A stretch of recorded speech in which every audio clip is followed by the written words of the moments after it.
آپ مستری ہیں، آپ صبح 10 بجے سے کام شروع کریں گے اور 5 بجے آپ کام ختم کر دیں گے، ہم آپ کو 1000 روپیہ آپ کی مستری کا دیں گے۔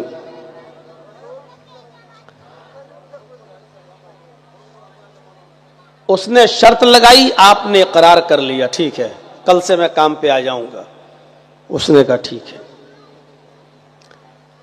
دوسرے دن آپ گئے ہی نہیں اس کام کرنے کے لیے، تیسرے دن بھی آپ اس کے ہاں کام کرنے کے لیے نہیں پہنچے، چوتھے دن بھی آپ اس کے ہاں کام کرنے کے لیے نہیں پہنچے، 5ویں دن آپ جا کر مالک سے کہتے ہیں کہ لائیے بھائی ہماری مزدوری دیجیے۔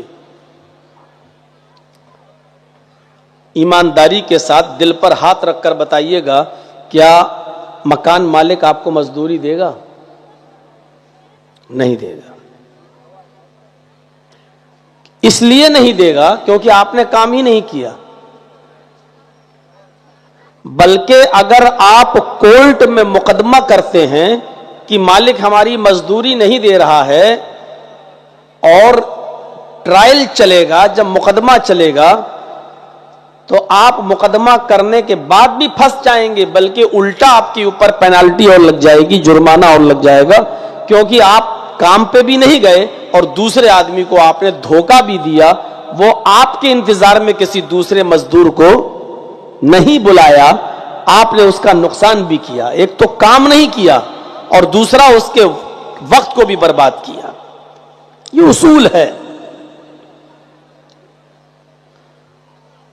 اللہ رب العالمین نے بھی ہمیں جنت دینے کا وعدہ کیا ہے،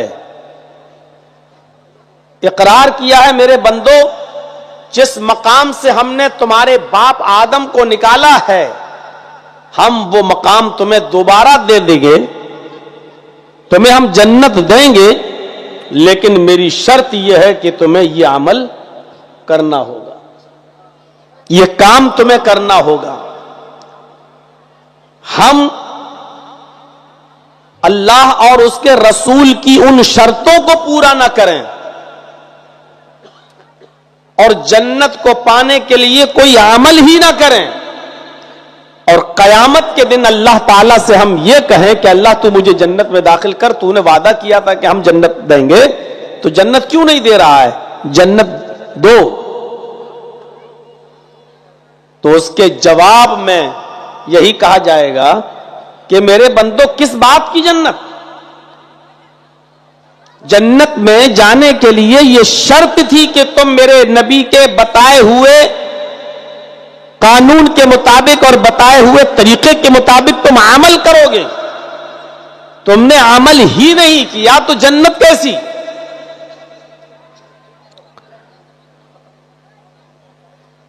کیا کوئی کہہ سکتا ہے کہ اللہ میں نے نماز پڑھی نہیں پڑھی، میں نے روزہ نہیں رکھا، میں نے دین پر عمل نہیں کیا تو کیا ہوا؟ میں مانتا تو تھا کہ نماز پڑھنا چاہیے، میں مانتا تو تھا کہ میں روزہ رکھنا چاہیے، میں مانتا تو تھا کہ اچھا کام کرنا چاہیے، ارے نہیں کیا تو کیا ہوا؟ میں نے انکار تو نہیں کیا، مانتا تو تھا کہ ہاں نماز پڑھنا چاہیے، روزہ رکھنا چاہیے، اچھے کام کرنا چاہیے، مانتا تو تھا۔ کیا آپ کسی مالک سے کہہ سکتے ہو ٹھیک ہے میں نے کام نہیں کیا تو کیا ہوا، لیکن میں نے وعدہ تو کیا تھا کہ کل سے کام پہ آؤں گا، نہیں کیا تو الگ بات ہے، نہیں آیا تو کیا ہوا، لیکن میں نے اقرار تو کیا تھا کل کام کرنے آؤں گا، نہیں آیا الگ بات، لیکن میں مانتا تھا کہ میں نے کہا ہے مجھے مزدوری دو۔ تو کیا آپ کے اقرار اور مزدوری سے آپ کو مکان مالک پیسہ دے دے گا، آپ کو مزدوری دے دے گا؟ آپ لاکھ کہیے اللہ میں تجھے مانتا تھا، تیرے رسول کو مانتا تھا، تیری کتاب کو مانتا تھا، قرآن کو، سب کچھ مانتا تھا، میں نے عمل نہیں کیا تو کیا ہوا؟ مجھے جنت دے۔ جس طرح مالک کے سامنے کام کا اقرار کرنے کے باوجود کام نہ کرنے پر آپ کو مزدوری نہیں دی جائے گی، اسی طریقے سے اللہ کا اقرار اور رسول کا اقرار، قرآن کا اقرار کرنے کے بعد اس کے بتائے ہوئے طریقے پر عمل نہ کرنے کی وجہ سے ہمیں جنت نہیں مل جائے گی۔ ان صلاۃ اللہ غالیہ، الا ان صلات اللہ الجنہ، لوگوں اللہ کا سامان بہت مہنگا ہے، لوگوں اللہ کا سامان بہت مہنگا ہے، ان صلات اللہ الغالی، اللہ کا سامان بہت مہنگا ہے، الا ان صلات اللہ الجنہ، وہ مہنگا سامان جو ہے وہ جنت ہے۔ اللہ کے نبی نے کہہ دیا بہت سستی نہیں ہے جنت، بہت مہنگی ہے۔ اور قرآن پڑھیں گے تو قرآن ہمیں یہ بتاتا ہے کہ اللہ نے اپنی جنت کو ہم کو بیچ دیا ہے۔ ان اللہ اشترى من المؤمنین، اللہ نے مومنوں سے سودا کر لیا ہے، بیچ دیا ہے اپنی جنت کو۔ کس چیز کے بدلے میں؟ اپنی جان اور اپنے مال کے بدلے میں۔ ہماری اور آپ کی جانیں اور ہمارے اور آپ کے مال کے بدلے میں اللہ نے ہمیں جنت بیچ دی۔ تم ہمیں اپنی جانیں میری راہ میں دو، تم اپنا مال میری راہ میں خرچ کرو، ہم تمہیں جنت دیں گے۔ اقرار کافی نہیں ہے، یاد رکھیے گا، صرف کہہ دینا کافی نہیں ہوتا ہے، ہمیں عمل بھی کرنا ہے شرط کے مطابق۔ جب شرط پوری نہیں ہوگی تو مشروط بھی پورا نہیں ہوگا۔ جیسے نماز کے لیے وضو شرط ہے، اگر وضو نہیں ہے تو نماز بھی نہیں ہے، ایسے ہی مالک کے کام کے لیے مزدوری کرنا شرط ہے۔ جب آپ مزدوری کریں گے تو پیسہ ملے گا، مزدوری نہیں کریں گے تو مالک ہمیں اجرت اور مزدوری نہیں دے گا۔ ایسے ہی جب وضو ہوگا تو نماز ہوگی، وضو نہیں تو نماز بھی نہیں۔ ہمارا عمل ہوگا تو جنت ملے گی اور عمل نہیں ہوگا تو جنت بھی نہیں ملے گی۔ اتنے آرام کے ساتھ بیٹھے رہنا اور یہ امید لگا لینا کہ ہم کو بہت آسانی کے ساتھ جنت ملے گی، تو یہ ہمارا وہم ہے۔ سلیمان تیمی کا انتقال کا وقت آیا، ایک تابعی گزرے ہیں، سلیمان تیمی کے انتقال کا وقت آیا تو وہ رونے لگے۔ لوگوں نے پوچھا سلیمان کس لیے رو رہے ہو؟ اس بیماری میں کوئی بچتا نہیں ہے، شاید موت کے ڈر سے تم رو رہے ہو۔ ارے مرنا تو ایک دن سب کو ہے۔ سلیمان تیمی کہتے ہیں کہ میں موت کے ڈر سے نہیں بلکہ سزا کے ڈر سے رو رہا ہوں۔ موت تو برحق ہے، وہ تو آنی ہی ہے، مرنا تو ہے ہی، میں موت سے نہیں ڈر رہا ہوں۔ موت تو برحق ہے، سب کو آنی ہے، مجھے موت کا ڈر نہیں ہے۔ مجھے مرنے سے پہلے ایک گناہ جو مجھ سے ہو گیا تھا 25 سال پہلے، وہ گناہ یاد کر کے میں رو رہا ہوں، وہ گناہ میں یاد کر کے روتا ہوں۔ فرمایا کیا گناہ ہوا؟ سلیمان تیمی نے جو جواب دیا وہ ہمارے معاشرے اور سوسائٹی کے لیے بہت اہم ہے۔ سلیمان تیمی نے کہا کہ مجھ سے 25 سال پہلے جو خطا ہوئی تھی، جو غلطی ہوئی تھی، وہ خطا اور غلطی یہ ہوئی تھی کہ میں نے ایک بدعتی سے سلام کر لیا تھا۔ کون سا بڑا گناہ تھا؟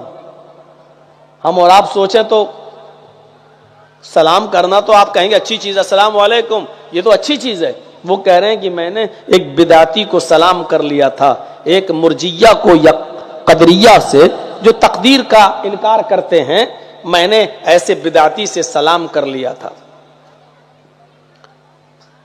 میں رو رہا ہوں اس بات پر کہ قیامت کے دن جب اللہ کے سامنے حاضر ہوں گے اور حساب و کتاب ہوگا، سوال و جواب ہوگا، تو کہیں ہماری گرفت نہ ہو، اللہ مجھ سے پوچھ نہ لے کہ تو نے بدعتی کو سلام کیوں کیا تھا، کیونکہ سلام کرنے سے اس کی عزت ہوئی ہے۔ بھئی آپ کسی کو سلام کر رہے ہیں تو یہ اس کی عزت ہے، اس کی عزت ہے، اس کی توقیر ہے۔ تو بدعتی کی عزت کرنے سے اسلام نے منع کیا ہے، بدعتی کو سلام کرنے سے حدیث میں منع آیا، بدعتی کو اپنے گھر میں ٹھہرانے سے اسلام نے منع کیا ہے، بدعتی کی عزت کرنے سے اسلام نے منع کیا ہے۔ لعنت اللہ علی من آب محدثا، اللہ کی لعنت اس آدمی پر جو کسی بدعتی کو اپنے گھر میں پناہ دے، کسی بدعتی کو اپنے گھر میں ٹھہرائے۔ اللہ کی لعنت ہو شخص پر جو کسی بدعتی کو سلام کرے. بدعتی کو سلام کرنے پر نبی اکرم نے لعنت بھیجی ہے، اور میں نے 25 سال پہلے ایک بدعتی سے سلام کر لیا تھا. سوچیے آپ کتنا احساس تھا ان کو. پوری زندگی عمل نماز اور روزے میں گزری ہے، پھر بھی یقین نہیں ہے کہ ہم جنت میں جائیں گے. ہماری تو پوری زندگی گناہوں میں گزری ہے، اور پھر بھی یقین کے ساتھ بیٹھے ہیں اللہ مہربان ہے جنت دے گا. ان کی پوری زندگی نیک عمل میں گزری، اور کہہ رہے ہیں انتقال کے وقت رو رہے ہیں کہ اللہ کہیں سوال جواب نہ کر لے کیونکہ ایک بدعتی کو سلام کر لیا تھا. کتنا احساس تھا. اپنے گناہوں کا خیال رکھتے تھے. کتنے گناہ ہوئے؟ کہہ رہے 25 سال سے بس ایک ہی گناہ ہوا مجھ سے. ہم نے تو صبح سے لے کے شام تک کتنے گناہ کیے ہوں گے، آج ہی ایک دن میں وہ ہمیں یاد نہیں ہوں گے. ان کی پوری زندگی نیکیوں میں گزری، ایک گناہ ہوا تو رو رہے ہیں. کہیں اللہ ایسا نہ ہو کہ جنت چھین لے ہم سے. اور ہماری تو پوری زندگی گناہوں میں گزر رہی ہے، اور ہم اطمینان سے بیٹھے کہ ہمیں جنت ملے گی. ہم ہنستے ہیں. کتنے لوگ اس مجمع میں ایسے ہوں گے کہ جن کے ماں نہیں ہوگی، کسی کا باپ نہیں ہوگا، کسی کا بھائی نہیں ہوگا. کبھی آپ نے سوچا ہے کہ آج ہم ہنس رہے ہیں اور اس وقت میرے باپ کی روح کے ساتھ کیا ہو رہا ہوگا؟ کبھی آپ نے سوچا ہے آپ ہنس رہے ہیں، نماز چھوڑ رہے ہیں، روزہ چھوڑ رہے ہیں، اس وقت آپ کی ماں کی روح کے ساتھ کیا ہو رہا ہوگا؟ غور کرو. جب کوئی بچہ، جب کوئی لڑکا اپنے باپ کے لیے، ماں کے لیے دعا کرتا ہے، باپ مر گیا تو اس کے لیے دعا کرتا ہے کہ اللہم اغفر لہ وارحمہ وعافہ واعف عنہ واکرم نزلہ ووسع مدخلہ واغسلہ بالماء والثلج والبرد. اور ماں ہے تو اس کے لیے یہ دعا کرتا ہے اللہم اغفر لہا وارحمہا وعافہا واعف عنہا واکرم نزلہا ووسع مدخلہا واغسلها بالماء والثلج والبرد. جب یہ دعا اوپر جاتی ہے، فرشتے اس دعا کو لے کے جاتے ہیں، اس کی روح کے درجات کو بلند کیا جاتا ہے، اس آدمی کو عزت دی جاتی ہے، اس کے لیے ایک الگ مکان تیار کیا جاتا ہے، اس کے درجات کو بلند کیا جاتا ہے. تو وہ پوچھتا ہے فرشتوں سے، آئے فرشتوں آج میرے درجات کو بلند کرنے کی وجہ کیا ہے؟ آج مجھے میری عزت و توقیر کی وجہ کیا ہے؟ آج میرا درجہ بلند کیا جا رہا ہے، آخر اس کی وجہ کیا ہے؟ اس کو بتایا جاتا ہے آج تیری اولاد نے تیرے لیے دعا کی ہے، آج تیرے بیٹے نے تیرے لیے دعا کی ہے، آج تیری بیٹی نے تیرے لیے دعا کی ہے. اس دعا کی برکت سے اللہ تیرے درجے کو بلند کر رہا ہے. مرنے کے بعد کوئی عمل آپ کو فائدہ نہیں پہنچائے گا سوائے نیک اولاد کے، یا آپ اپنی زندگی میں کوئی نیک کام کر گئے ہو. بس کسی فقیر کو، غریب کو کپڑا پہنا گئے، جب تک وہ کپڑا اس کے جسم پر رہے گا مرنے کے بعد آپ کو ثواب ملتا رہے گا. آپ اپنی زندگی میں کوئی مسجد بنا گئے، جب تک لوگ اس مسجد میں نماز پڑھتے رہیں گے تب تک آپ کو ثواب ملتا رہے گا. یا پھر آپ کی اولاد آپ کے لیے صدقہ و خیرات کر دے. ایک صحابی ہے، کہا اللہ کے نبی صلی اللہ علیہ وسلم میری ماں کا انتقال ہو گیا ہے، کیا میں اس ماں کے لیے ایک مسجد بنا دوں تو کیا اس کو ثواب ملے گا؟ آپ نے فرمایا ہاں. ایک اور صحابی کہا اللہ کے رسول میرے باپ کا انتقال ہو گیا ہے, کیا میں اپنے باپ کی طرف سے صدقہ و خیرات کروں تو کیا ثواب ملے گا؟ آپ نے فرمایا ہاں. ایک اور صحابی کہا اللہ کے نبی میرے ماں باپ کا انتقال ہو گیا ہے, میں ان کے لیے ایسا کون سا کام کروں کہ انتقال کے بعد ان کو ثواب پہنچتا رہے, ان کے اوپر رحمت ہوتی رہے؟ اللہ کے نبی نے فرمایا تم لوگوں کے لیے پانی کا ایک کنواں کھدوا دو یا پانی پینے کا انتظام کروا دو, جب تک لوگ اس سے پانی پیتے رہیں گے تمہارے ماں باپ کو ثواب ملتا رہے گا. کبھی آپ نے اپنے ماں باپ کے لیے یہ نیکیاں کی ہیں؟ کبھی آپ نے اپنے ماں باپ کے لیے دعا کی ہے؟ ہم دعا ہی یاد نہیں ہے, بس اللہ میرے باپ کو بخش دے, اللہ میرے باپ کو جنت دے, اللہ ان کی قبر کو, بس اس کے علاوہ آپ اپنی زبان میں بنگلہ میں بولتے ہوں گے, ہمارے یہاں اردو میں ہندی میں وہ لوگ دعا کرتے ہیں. ارے دعائیں بھی وہ یاد کرو جو اللہ کے نبی جناب محمد رسول اللہ صلی اللہ علیہ وسلم نے بتائی ہیں اور سکھائی ہیں. نام لے کر کہو قبر پہ اپنا باپ ہو, اللہم انا بی فی ذمتک, اے اللہ یہ میرے باپ کی قبر ہے, یہ تیرے ذمے میں پہنچ چکے ہیں, وہ حبل جوارک تیرے پڑوس میں جا چکے ہیں, تیرے پاس پہنچ چکے ہیں. فقہی من فتنۃ القبری, اے اللہ ان کو قبر کے فتنے سے بچا, ان کو قبر کی مصیبت سے بچا. فقہی من فتنۃ القبری وعذاب النار, اور جہنم کے عذاب سے ان کو بچا لے, ان کی حفاظت فرما.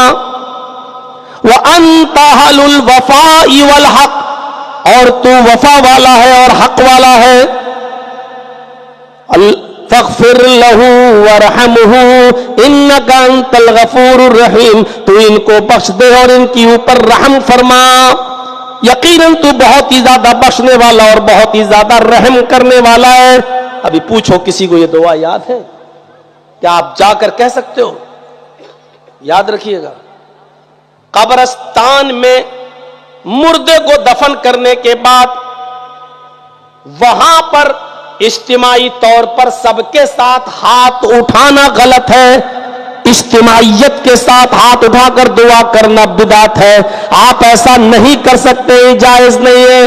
لیکن اگر آپ کے باپ کا یا ماں کا انتقال ہو گیا, ان کو دفن کر دیا گیا, اب آپ کبھی کبھی اپنے ماں باپ کی قبر پہ اکیلے جاتے ہیں, تو وہاں آپ دونوں ہاتھ اٹھا کر, اکیلے ہیں تنہا ہیں تو آپ دونوں ہاتھ اٹھا کر دعا کر سکتے ہیں. مسلم شریف کی حدیث ہے کہ اللہ کے نبی جب اکیلے میں گئے اور جنت البقیع میں گئے, بقیع الغرقت میں گئے, تو آپ نے اہل بقیع کے لیے اپنے دونوں ہاتھوں کو اٹھا کر دعا کی ہے. قبرستان میں آپ نے دعا کی ہے. اجتماعیت کے ساتھ تمام لوگوں کی موجودگی میں دونوں ہاتھ اٹھا کر دعا نہیں کی جا سکتی, یہ بدعت ہے. لیکن اکیلے جب آپ اپنے ماں باپ کی قبر پہ جائیں تو ہاتھ اٹھا کر دعا کر سکتے ہیں, اس میں کوئی حرج نہیں ہے. مسئلے یاد رکھیے گا, یہ چھوٹے چھوٹے مسئلے ان کو ذہن میں رکھیے گا. تو میرے پیارے ساتھیوں, کیا آپ اپنے ماں باپ کے لیے دعا کر سکتے ہیں؟ دعا یاد ہے؟ اللہم انہو عبدک وابن امتک, قبر کے پاس کھڑے ہو کر اے اللہ یہ یعنی میرا باپ یا میری ماں. اب یہ بھی سوچنا پڑے گا, باپ ہے تو انہو, ماں ہے تو انہا, یہ اب جملے اب کیا بتاؤں, 1-1.5-2 گھنٹے کی تقریر میں آپ کو یہ سب تو نہیں بتایا جا سکتا, یہ تو ہمیں اور آپ کو خود ہی یاد کرنا پڑے گا. اللہم انہو عبدک وابن امتک احتاج الی رحمتک, اے اللہ یہ میرا باپ ہے, تیرا بندہ ہے, وابن امتک تیری باندی کا بیٹا ہے, احتاج الی رحمتک تیری رحمت کا محتاج ہو گیا ہے, اصبح فقیرا تیری رحمت کا محتاج ہو گیا ہے, دنیا چھوڑ کر چلا گیا ہے. وانت غنی عن عذابہ, اور تو اس کو عذاب دینے سے بے نیاز ہے, چاہے تو عذاب دے بھی سکتا ہے, نہیں بھی دے سکتا ہے. آئے اللہ تو ان کو عذاب دینے سے بے نیاز ہے. ان کان محسنا فزد فی احسانہ, اے اللہ اگر یہ نیک تھے مر گئے. ہمیں تو نہیں معلوم ان کی عبادتیں قبول ہوئی کہ نہیں ہوئی. نماز پڑھتے تھے لیکن قبول ہوئی کہ نہیں ہوئی. روزہ رکھتے تھے لیکن ہمیں نہیں معلوم کہ ان کا روزہ تو نے قبول کیا یا نہیں کیا. ان کان محسنا فزد فی احسانہ، اگر وہ نیک تھے تو ان کی نیکیوں میں اضافہ فرما، اگر وہ دیندار تھے تو ان کی نیکیوں میں اضافہ فرما. وان کان مسیئا فتجاوز عنہ، اگر وہ خطا کار تھے گناہ گار تھے تو ان کے گناہوں کو بخش دے، ان کی خطاؤں کو معاف کر دے. یہ دعا ایمانداری کے ساتھ بتائیے کہ کتنے لوگوں کو یاد ہے؟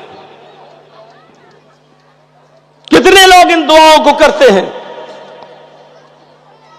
چاہیے اور اپنے باپ کی قبر پر ہاتھ اٹھا کر، ماں کی قبر ہو، ہاتھ اٹھا کر آپ اکیلے دعا کریے، اللہم اغفر لہ وارحمہ، اللہم نور قبرہ، اللہم وسع قبرہ، اللہم فرشہ فراش الجنہ، اللہم افتح لہ بابا من ابواب الجنہ، اللہم نور قبرہ، اللہم اجعل قبرہ روضۃ من ریاض الجنہ. یہ دعائیں ہیں. اے اللہ ان کی قبر کو نور سے بھر دے، اللہم نور قبرہ، اے اللہ ان کی قبر کو نور سے بھر دے، اللہم وسع مدخلہ، اے اللہ ان کی قبر کو کشادہ کر دے، چوڑا کر دے. اللہم فرش فراش الجنہ، اللہ ان کے لیے قبر میں جنت کا بچھونا بچھا دے. کیسی دعا ہے. اللہم افتح لہ بابا من ابواب الجنہ، اللہ جنت کے دروازوں میں سے کوئی دروازہ ان کے لیے کھول دے. اللہم اجعل قبرہ روضۃ من ریاض الجنہ، اللہ ان کی قبر کو جنت کی کیاریوں میں سے کوئی کیاری، جنت کا باغیچہ بنا دے، جنت کا باغ بنا دے. جیسے باغ میں ٹھنڈی ٹھنڈی ہوا آتی ہے، ان کی قبر میں بھی جنت کی ٹھنڈی ٹھنڈی ہوائیں بھیجنے والا بھیج دے. غور کرو اپنے ماں باپ کے لیے. اگر آپ یہ دعائیں نہیں کر سکتے ہو تو پھر کیا کر سکتے ہو آپ؟ ہمیں اور آپ کو سب کو جانا ہے. ہم اپنے ماں باپ کے لیے دعا نہیں کر رہے تو ہماری اولاد ہمارے لیے دعا کرے گی. کل ایک تقریر میں نے کہا تھا، کل کی تقریر میں، کہ ایک لڑکا اپنے باپ کو گھسیٹتے ہوئے چوراہے پر لایا. اس کا باپ کہتا بس بیٹا اس سے آگے مت گھسیٹنا. بیٹے نے کہا کیوں؟ بس میں بول رہا ہوں کہ بس اس سے زیادہ مت گھسیٹنا. بیٹے نے کہا کیوں، کیا ہوا؟ ہم تو اور آگے لے جائیں گے. کہا میرے بیٹے اس سے آگے مت لے جاؤ، کیونکہ میں بھی اپنے باپ کو یہیں تک گھسیٹ کر لایا تھا. چاٹا ہے، مذاق مت اڑائیے ایک دوسرے کا.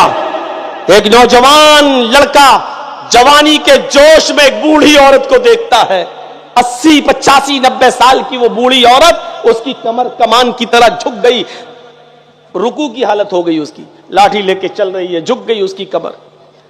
لڑکے نے مذاق کرتے ہوئے کہا اماں یہ کمان کتنے میں خریدی ہے؟ کمر جھکی ہے.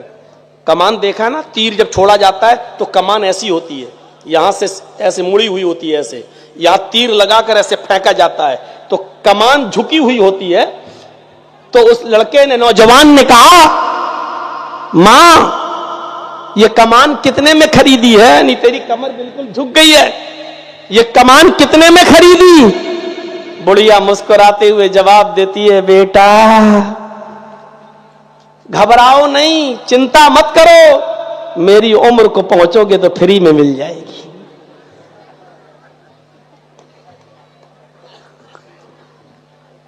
گھبراؤ نہیں بیٹا، میری عمر کو پہنچو گے تو فری میں مل جائے گی. راستہ یہی ہے.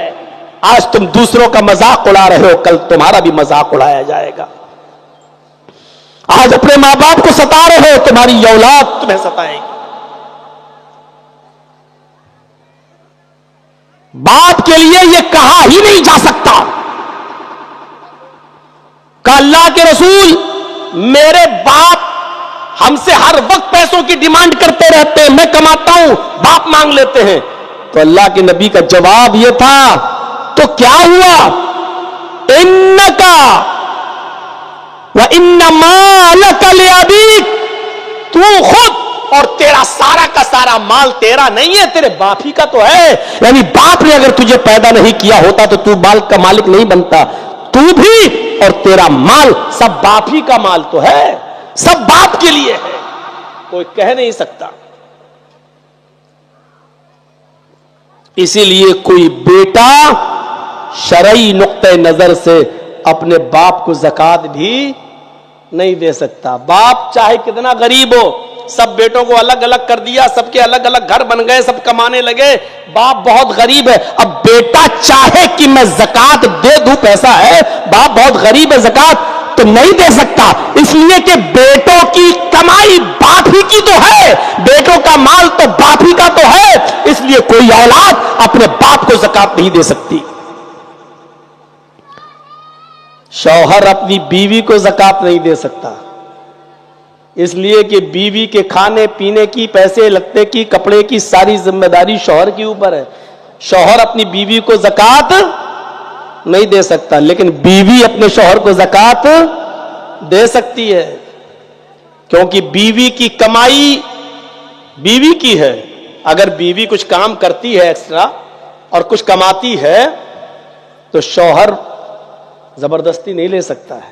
بیوی کی مرضی ہے، وہ چاہے تو دے دے اور چاہے تو نہ دے. آپ کہہ نہیں سکتے ہو اے ہمیں دے پیسہ اتنا. اگر آپ کی بیوی سرکاری نوکری کر رہی ہے کہیں تو معاف کیجئے گا، اگر وہ آپ کو 1 روپیہ بھی نہ دے تو آپ زبردستی لے نہیں سکتے ہو. آج عورتیں بہت خوش ہو رہی ہوں گی، مولانا نے بڑی اچھی بات بتائی ہے. ایسے ہی بتایا کریں ہمارے لیے، آج خوش ہو رہی ہوں. وہ دے دیں الگ بات ہے، شوہر غریب ہے تو وہ دے دیتی چلو، لیکن اگر شوہر زیادہ ہی غریب ہے تو وہ زکات بھی دے سکتی ہے بیوی.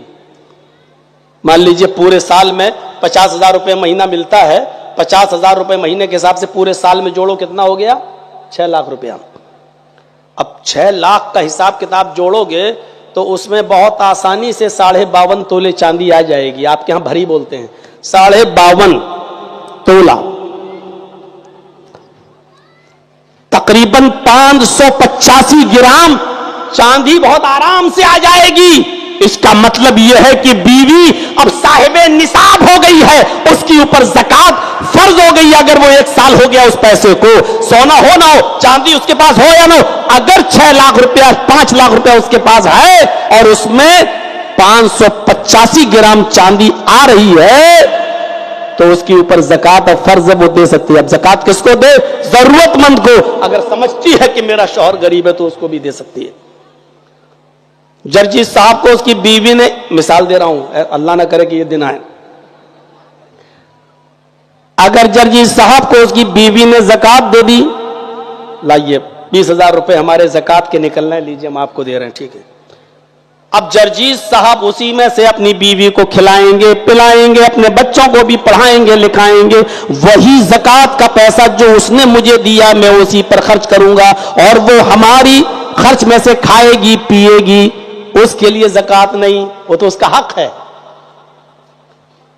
شوہر کو زکات دے رہی ہے، جائز ہے، اور شوہر اسی میں سے کھلا رہا ہے تو بیوی کھائے گی کیونکہ اس کا حق ہے. وہ اس کے لیے زکات نہیں مانی جائے گی، کیونکہ شوہر کے وہ ذمہ دار ہے اپنی بیوی کو کھلانے کا. وہ اپنے شوہر سے اپنا حق کھا رہی ہے، نہ کہ زکات تو اس کے لیے جائز ہے. میرے پیارے ساتھیوں، اور یہ اس کے لیے زکات کی رقم نہیں مانی جائے گی. زکات تو شوہر کو دی ہے، لیکن وہ جو کھا رہی ہے وہ شوہر کا مال کھا رہی ہے، نہ کہ زکات. یہ ذہن میں رکھیے گا. دیکھیے کہاں میں بہک گیا، بات کچھ اور کرنا تھی، نکل گیا ادھر. میرے بھائیوں، میں کہہ یہ رہا تھا کہ عہد و پیمان، اقرار، شرط، یہ چیز ہونی چاہیے. آپ نے اقرار تو کیا لیکن شرط پوری نہیں کی تو آپ کو پیمنٹ نہیں ملے گا. اور شرط کیا ہے؟ محمد رسول اللہ صلی اللہ علیہ وسلم نے ہمیں جو طریقہ بتا دیا، جس طریقے سے بتا دیا وہی طریقہ ہمیں اپنانا ہے، وہی ہے. ایک چیز اور بتا دوں آپ کو، نماز پڑھنا عبادت نہیں ہے. نماز کو رسول اللہ کے طریقے پر پڑھنا عبادت ہے. سمجھ گئے نا؟ روزہ رکھنا عبادت نہیں ہے. روزے کو رسول اللہ کے طریقے پر رکھنا عبادت ہے، قربانی عبادت نہیں ہے۔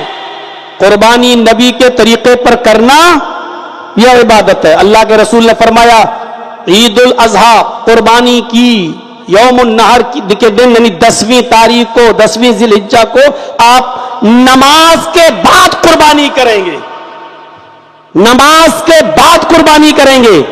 اب کوئی شخص اگر نماز سے پہلے قربانی کر لے، بھلے ہی وہ سارا جانور غریبوں میں بانٹے، بھوکوں کو کھلائے، پیاسوں کو بھلے ہی غریبوں میں دے، لیکن اس کی قربانی نہیں مانی جائے گی۔ نماز کے بعد کر رہا ہے تب بھی غریبوں کو گوشت کھلائے گا، اور نماز سے پہلے کر لیا تب بھی غریبوں کو کھلائے گا، اور غریبوں کو دے رہا ہے لیکن اس کو ثواب نہیں ملے گا۔ کیوں؟ کیونکہ اس نے قربانی تو کی لیکن محمد رسول اللہ کے طریقے کے مطابق قربانی نہیں کی۔ نماز پڑھنا عبادت نہیں، نماز کو رسول اللہ صلی اللہ علیہ وسلم کے بتائے ہوئے طریقے پر پڑھنا عبادت ہے۔ اب آپ فجر کی نماز کے بعد مسجد میں بیٹھ کر کوئی نفل پڑھ کے دکھائیے، نہیں پڑھ سکتے ہو، گناہ پڑے گا۔ عصر کی نماز کے بعد کوئی نماز پڑھ کے دکھائیے، نہیں پڑھ سکتے نفل، گناہ پڑے گا۔ دیکھیے نماز پڑھنا تو ثواب ہے، پھر گناہ کیوں پڑ رہا ہے؟ اس لیے گناہ پڑ رہا ہے کیونکہ آپ نماز اب رسول اللہ کے بتائے ہوئے طریقے کے مطابق نہیں پڑھ رہے ہیں۔ اللہ کے نبی نے فجر کے بعد اور عصر کے بعد نماز نفل پڑھنے سے منع کیا ہے اور کہا اس وقت میں جو نماز پڑھے گا وہ شیطان کو سجدہ کرے گا، یعنی اب یہ سجدہ اللہ کے لیے نہیں بلکہ شیطان کو سجدہ ہو رہا ہے۔ اب آپ اندازہ لگائیے، نماز تو پڑھ رہا ہے لیکن نبی کے طریقے پر نہیں پڑھ رہا ہے، اس لیے اس کو گناہ پڑے گا۔ فجر کی نماز 11 بجے پڑھ کے دکھا دیجئے، نہیں پڑھ سکتے ہو۔ کیوں؟ فجر ہی کی نماز ایسی ہے جو وقت سے پہلے ہو ہی نہیں سکتی۔ ظہر کی نماز وقت سے پہلے نہیں ہو سکتی ہے۔ ظہر میں عصر تو کبھی کبھی پڑھی جا سکتی ہے۔ اللہ کے رسول صلی اللہ علیہ وسلم ظہر اور عصر کبھی کبھی احیاناً کا لفظ بخاری و مسلم میں کبھی کبھی ظہر کے ساتھ عصر پڑھ لیا کرتے تھے۔ نہ بارش ہوا کرتی تھی نہ سفر میں ہوا کرتے تھے، بلکہ کبھی کبھی آپ بلا کسی عذر کے اور بلا کسی بیماری کے اور بلا کسی وجہ کے ظہر کے ساتھ عصر ملا لیا کرتے تھے، اور کبھی کبھی مغرب کے ساتھ عشاء بھی پڑھ لیا کرتے تھے۔ نہ بارش نہ موسم خراب، کچھ نہیں، بلا وجہ آپ ایسے ہی پڑھ لیا کرتے تھے۔ لہذا اگر کوئی شخص کبھی کبھی ظہر اور عصر دونوں ایک ساتھ پڑھ لے تو کوئی حرج کی بات نہیں، اور کبھی کبھی مغرب کے ساتھ عشاء بھی پڑھ لے تو کوئی حرج کی بات نہیں۔ کبھی کبھی معمول نہیں بنانا چاہیے۔ ہاں اگر سفر میں ہے تو مغرب اور عشاء ایک ساتھ پڑھ سکتا ہے، سفر میں ہے تو ظہر اور عصر ایک ساتھ پڑھ سکتا ہے، جائز ہے۔ اور اپنے وطن میں اپنے گھر میں ہے اپنے بستی میں ہے تو کبھی کبھی ظہر اور عصر ایک ساتھ اور کبھی کبھی مغرب اور عشاء بھی ایک ساتھ پڑھ سکتا ہے، اس کی نماز ہو جائے گی، کوئی حرج نہیں ہے اس میں۔ پوری ایک یہ پوری طریقہ بتا دیا گیا۔ تو نماز بھی ہمیں پڑھنا ہے تو نبی کے طریقے پر پڑھنا۔ آپ نے کلمے کے ذریعے اپنی بیوی کو اپنے اوپر حلال کیا ہے، لیکن یہ بیوی کلمے کے ذریعے حلال تو ہو گئی ہے لیکن یہ ہر وقت آپ کے لیے حلال نہیں ہے۔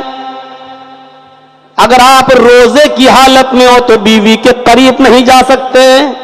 دیکھیے وہی بیوی جو کلمے کے ذریعے آپ نے حلال کی ہے، لیکن روزے کی حالت میں اگر آپ نے اس سے ملاقات کر لی، ملاقات کا مطلب دعا سلام نہیں، اور آپ اتنے سمجھدار ہیں، سمجھ رہے ہوں گے میں کہنا کیا چاہ رہا ہوں، اگر آپ نے اس سے جسمانی تعلق حاصل کر لیا، اگرچہ وہ آپ کی بیوی ہے لیکن اتنا بڑا جرم آپ نے کر ڈالا ہے کہ